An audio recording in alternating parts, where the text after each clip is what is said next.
Yo, no vilo lo me do bena me se me va gben ke fa la ji nko nyenye dem ne nya me ne va moji. Jamba na subscribe ala ke mana ma video plan me no vi. Ele vevere. Egbe no so de ko ma gbo le moji alo ma fia le moji. Nyenye cho mi ape video yo mi le wo. Video yo mi le wo.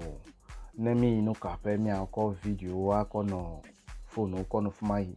Ne mi no wo fo yi mi akọ mobile phone ko no fuma yi de. Meyon yo vode o me wo sigbo wa cho kanu ape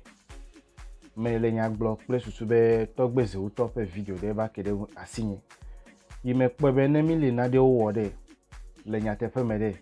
anyo be me ma ko phone ko ifuma ne mi le nu da nu vava alo nu ve vie wo de me nyo be mi akọ phone ko ide fuma yi ma pogbo be wo ame asi aka video ala jagban na kpobe ati wan ko video a ko do dia to gbeze uto ni wa po enam e ata me fon amesuso le wo gbogbo de vo fifia de mi be mi afa nku bia mi be mi awo na de na gbe ne tro na mi na mi apo tutu do la gbe ne ta na mi awo de meyin mo ba fon ji mi awo mi akofia me obe mi le wo awo mi wole bebe me ne wa do va gaglagba mi wele bebe me no a dova akadife nkume e ya me dibe mi awo ma ko video ko de me ni afete mi apo video e megbe e ya e je be ma ko dade ne mi apo afi ma phone chu gamere e to gbe ma ga no jojo ne to gbe le jojo de mi na wa se be de menyu me wa o de le wa me bubu o che le wo ma pe de mi enwu mebe yo vo che kanu afi bo me po no fe nu ka fe o me de kuku na mi akpo video ne ma wa ma don de so na gbe ko re ka wo ndo la yi ijo fi o mi so gbese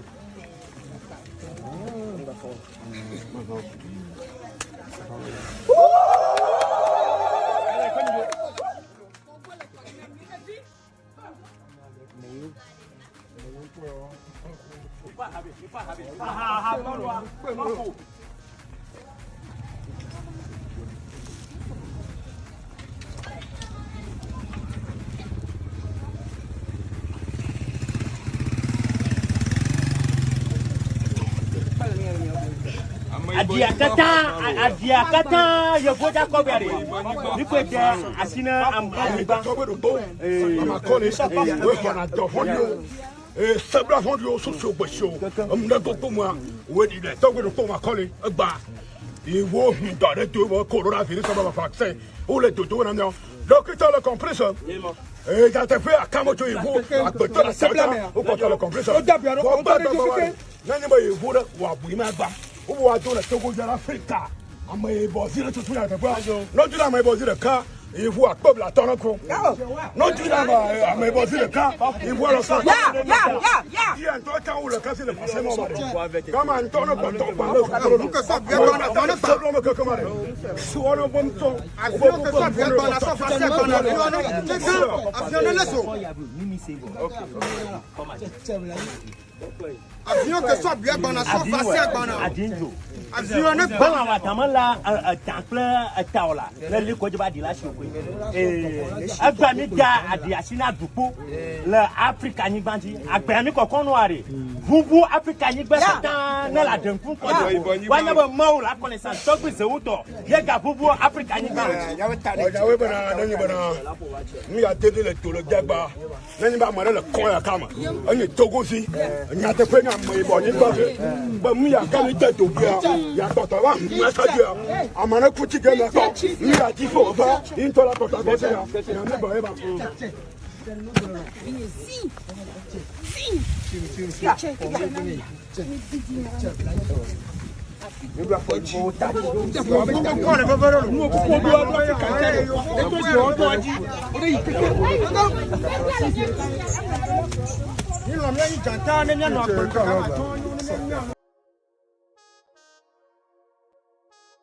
me se be mi kpo video mi anto mi kpo be no va ya va o no vevie ya o me do va fele fuma so i me ma gba cho wonye be gban no me nya o de manana nya be mobile phone ni le sasa ne chiu me chiu ele o record mele chichina we egbe be wo fe mobile phone ni le sasa won to ko uga cover play ya ne va le za mele chichina obede egbe no me nya ode vai bia me yo le computer me no de go me na we mebe wo fe phone e chiu me chiu nye mele chichina obe ele o record gba ele o fe nu popo o record le o fe nu wona o record ta generally ne mi awona de ne be ya fonu le bebe mere mega fonu le moji ko bebe me ne be ya wona de wo fe mobile phone mega no nwo ya fe na wona ne o ne be ya do adan de mega we nya te fe de ka ya mana wa sila gbe ke fe vala no ma ya me di be ma no fa fe na ekponyo pe video yo me wa fe vede ba yi me gbe de ya lo fe de kanye ya wa po me di be ma fia nu cho ale yi mobile phone pre technology ta me glo le video de me be ame yo be yo wura na de kla me wura na de ko because ame yo o mobile phone de o wo na de ko de me be you are no pe nko se elenu fo you are no te pe ni lese na de ta ya wo mobile phone me we be mi akono no record ya onye be fifi la mi va pe mi ko le record wo menye nu wa wura ya mi ano de go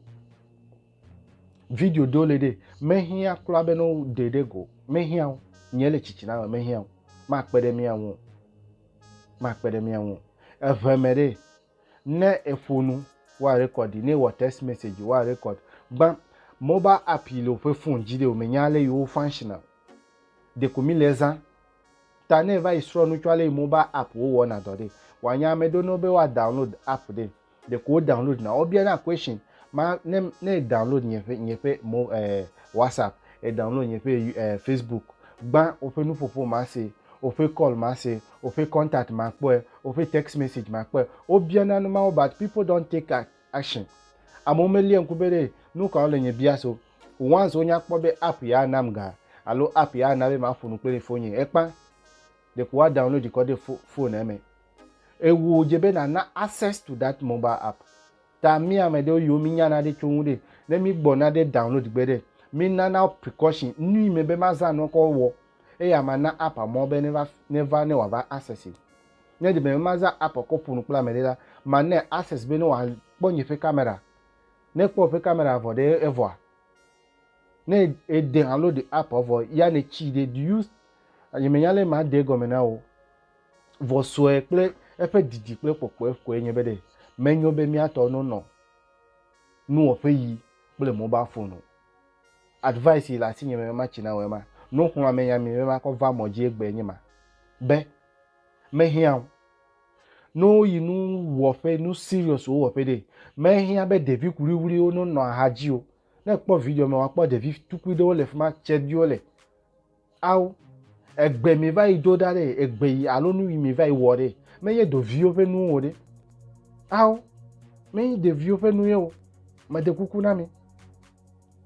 ne mi be veme ne chide mi de vi o ko dada haji mi afia nu mi le o ne mi afia nu no nya bere o fia na de we me de mi avia we ne de amesia me ne kede won wa pe o e advice ye menyo nye me po ebe menyo mi wede mi I 100% me le mi ayo me 100% me da siji vobe wa ko no record de aw mobile phone mele na de ke wo ko le wa wla o mi apo mobile phone app ile mobile phone e me vere o le zan ko le nu ka wo o ko le o record 24/7 enye mele fi nyo ame yo le Ghana me excuse me to say magbele na be nyeme le fi vo me kpo now even if they off their mobile phone enyele chichi na we my families that I care about no chi ope phone krache nyeme kpo me na onya be na mi chi mi ape phone krache nyeme kpo it is between I and those families nyeme nya computer lo magbele si be nyeme nya computer voneme la jogeme le kaka Dubai le fi ya mele nu fokploe at the end of the day o chi ope phone o me chi o knows like it's very easy very easy enye mele fi ma set o fe mobile phone no nye be no o nya ne nya cho zo afoko mobile phone nje recording wo vo echi e ko de wo gome mele fi ma te wan set mobile phone nyo sister o phone la fe nyo brother o phone la fe ma te wan set nye mele fi ma set o mobile phone la fe achina mobile phone be po ne nya je ne nya dogole home ko like any noise at all start recording any noise at all start videoing enye mele fi ya mele wo ya ka nye yo pe mobile phone ni le dasi enye me chile kofe me afa dolo me chile kofe me afa do nye me va au computer science o nye me va au computer science o nye le chichina I'm telling you the verity me le chichina o practical e nye nton nye me wo nye me va e kasi o fe phone wo vono la fe de me be de me no po ta che o video wo mi le ko le ame kafia me hia be mi ade to kura no po be mi le na re wo tigbo mi wa vuo ne mi po ji dudu for there how the result came about today mi ava gbole megbe enya so me ma gbole fe me ma mi afa mobile phone yo mi le zazare ma de mi ajiu mi vai wo no le bebe me e ya komedi me that is all my concern mi wele bebe me mi kanu le bebe me mi dinu au de to le bebe me mi nyoro no au de to me la chafu me o le no ko pe to jivu ede mi vai phone ple ma mi wo wa mi phone ple ma mi wo mi denu chime na we ne to jivu ogbode ne nyoro abi ale mi le gbo aya me vo ogbode nege mi phone ple aya at the end of the day maga gbo na de ko de me inye be na mi ati wan phone ple mi atogbe we because I'm a good old no question ma obi am le mo jibe na mi atogbe we atuwa o to de fino no afu to de fma me de go me na we be mi atogbe we de jifa o ko ho yovo we ya ta nye be yovo va po mi afa si gbagba fe fimi for example o konfa no chi fe history never le nkude ale ojo afa oku me ga gbovare it's another story altogether for ma gbronya de ya ko de me ne onye be mi ati wan wo no ma fete ya wa di eke ma mi jagbagba ne mi awe ple sube eduo menenyo the number 1 amegban to yo jebe mi deda e ya nyemi abe corrupt leaders we mi bia mi kanu ne mi abia sebede corrupt leaders we de leke mi awo ya ta me po togbede o mi atogbede o mi afa du me fia we ale yo plo na du me ale yo o ko chidanyi wo na be coronavirus no do lele vad mi ademere o de do lele ye dade ale over wo fe wo fe bonyi me po ebe na onye be mi afa ma wo ase mi afa gbere ne na no vai kochidi no gble no me na corrupt leaders we other than that wa cho fasi leme amachichu no gbogbolo vere ne de vi o vai finale ko va fe me ya Victor me bia se be finale mi vai po akodu ya chore no le akodu odula o hrede o yo chede me nya te fe de kai wa se obe na ji degbere na me de vai finu e wo fe wallet ege no vi okpo ekpo ebe ko wallet obo fukpo ese wo meka no de ame ikpo wallet te fe ji degbe wo ami egba afa ame yintonto duga enya so ela sinye me magblema mina ne mi awo mi afa nu ore le bebe me na gbe ne vivi na mi yo mi afa ma wore ne wa na be nyansa technical know how to we de no ga gbonyo le feme mizu slave lo mizu slave mizu plodovio na yovowe kaka toothpick yoko di aduta me kwa chere do ko le chocho China ko le mia de du meva enya so ela sinye me magboko ema mo ba phone ne no haji na mi achina gbogbo we mi atogbo bere mi de kuku na we nona ne no gbugbo ji devi nyansa we technical know how to we ne do me ne vivi na mi e bia dagba na me sia me mi anoka me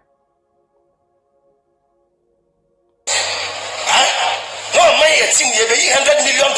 That is as all that. What's only a better vaccine free. About no growing vaccine free on what top or Tony Ayaman. Give me the mobile me.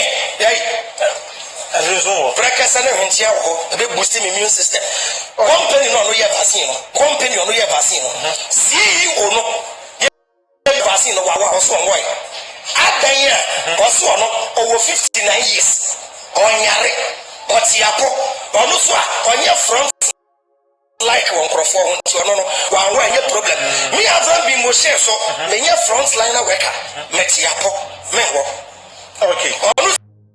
me ko hey agrobe so if you are not say appointed catch us or join this dra can you do so and one on